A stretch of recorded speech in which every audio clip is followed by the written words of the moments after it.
Everyone, तो देखिए आज हम बात करते हैं कि फ्री इलेक्ट्रॉन्स हम किसे कहते हैं। ठीक है, तो इसको समझने के लिए हम इस एल्युमिनियम की ही एग्जांपल ले लेते हैं। देखिए एल्युमिनियम का एटॉमिक नंबर कितना होता है, 13। तो एटॉमिक नंबर 13 यानी कि 13 इसके प्रोटॉन्स होंगे, यानी 13 पॉजिटिव चार्ज होगा और 13 इलेक्ट्रॉन्स होंगे, यानी 13 नेगेटिव चार्ज होगा। ठीक है, तो अगर हम इसके ऑर्बिट की बात करें तो सबसे पहले वाले एल्युमिनियम के सबसे पहले वाले शेल में कितने इलेक्ट्रॉन्स आते हैं, 2 इलेक्ट्रॉन्स आते हैं। ठीक है, और इसके दूसरे वाले शेल में यानी दूसरे वाले ऑर्बिट में हमारे पास आते हैं 8 इलेक्ट्रॉन। कितने, 8 इलेक्ट्रॉन आते हैं, 5, 6, 7 और 8 इलेक्ट्रॉन। पहले वाले में 2, दूसरे वाले में 8, और इस तीसरे वाले ऑर्बिट में जो हमारे पास एल्युमिनियम का तीसरा वाला ऑर्बिट है या फिर इसको हम शेल बोलते हैं, तो इसमें कितने इलेक्ट्रॉन्स आएंगे। देखिए पहले वाले में 2 आए, टोटल कितने हमारे पास 13 प्रोटॉन है ना, तो 13 इलेक्ट्रॉन्स भी होंगे। तो 2 तो हमारे पहले वाले शेल में आ गए। ठीक है, दूसरे वाले में कितने इलेक्ट्रॉन्स आए, 8, 8 और 2 कितने हो गए, 10। तो कितने बचे, 3 इलेक्ट्रॉन। तो ये 3 हमारे इस लास्ट वाले शेल में आ जाते हैं। लास्ट वाला शेल यानी इस शेल को हम नाम दे देते हैं वैलेंस शेल। क्या नाम देते हैं, वैलेंस शेल।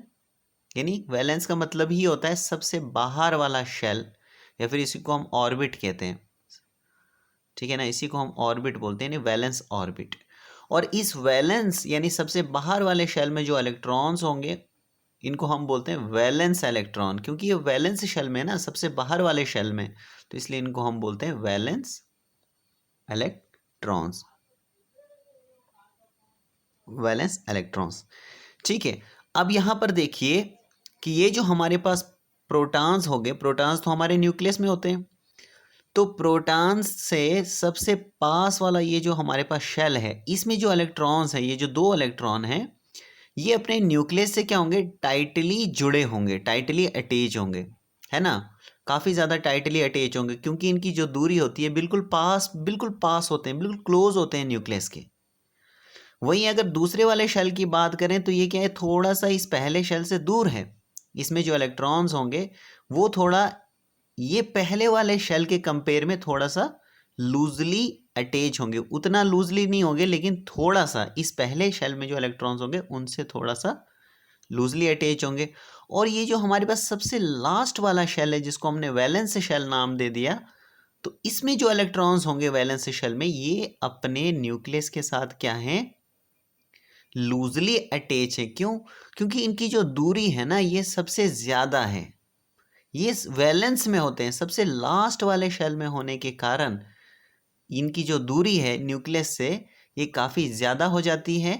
इसीलिए हम क्या कहते हैं कि भाई ये इसमें जो इलेक्ट्रॉन्स होगा वो अपने न्यूक्लियस के साथ एक तरह से लूजली अटैच होगा, लूजली अटैच होगा। तो ऐसे इलेक्ट्रॉन्स को जो अपने न्यूक्लियस के साथ लूजली जुड़ा होगा, ऐसे इलेक्ट्रॉन्स को हम आसानी के साथ निकाल सकते हैं। मतलब कि थोड़ी सी ही अगर इनको एनर्जी या फिर थोड़ी सी ही अगर इनको फोर्स लगेगी तो ये अपने ऑर्बिट को यहाँ से छोड़ सकते हैं, अपने इस शेल को छोड़ सकते हैं। तो मान लीजिए कि एल्युमिनियम ने अपना एक इलेक्ट्रॉन यहाँ से लूज़ किया। कितना, एक इलेक्ट्रॉन मान लीजिए कि यहाँ से लूज़ कर दिया। तो अब ये जो इलेक्ट्रॉन यहाँ पर लूज़ हो, मान लीजिए ना यहाँ पर कोई भी एनर्जी, बाहर से कोई एनर्जी मिल गई और इस एल्युमिनियम ने क्या कर दिया, अपना एक इलेक्ट्रॉन यहाँ से लूज़ कर दिया। तो जैसे ही इलेक्ट्रॉन अपना मतलब इस वाले शेल से एक इलेक्ट्रॉन निकल जाता है, बाहर निकल जाता है, तो ये क्या हो गया, यहाँ से ये कंडक्शन बैंड में आ जाता है। मतलब यहाँ से अगर ये निकल जाता है अपने ऑर्बिट से, जैसे ही ये निकल जाता है तो ये हमारे पास क्या हो जाता है, फ्री इलेक्ट्रॉन हो जाता है।